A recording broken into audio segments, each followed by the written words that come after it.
اللہ کی دی ہوئی نعمت میں آ کر اللہ کا شکر ادا کرتا ہے تو یہ زندگی مبارک ہے، اور اس کے لیے یہ نعمت، یہ مال، یہ دولت، ہر چیز اللہ پاک کی طرف سے انعام بن جاتا ہے، نعمت بن جاتی ہے۔ اور اگر کسی تکلیف میں، تنگی میں، بیماری میں وہ صبر کرتا ہے تو وہ تنگی، تکلیف، بیماری، غم، یہ بھی اللہ پاک کی طرف سے اس کے لیے ایک نعمت بن جاتی ہے۔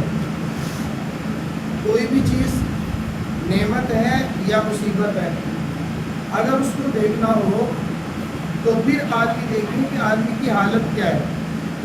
بظاہر ہمارے یہاں جو معیار ہے، اگر کسی کی اولاد ہے، کسی کے پاس مال ہے، کسی کی صحت ہے، تندرستی میں ہے، اچھا مکان ہے، اچھی ملازمت ہے، بہت اچھا کاروبار ہے، ہمارے یہاں کیا ہوتا ہے؟ اللہ اس سے راضی ہے، اللہ اس سے بڑا خوش ہے۔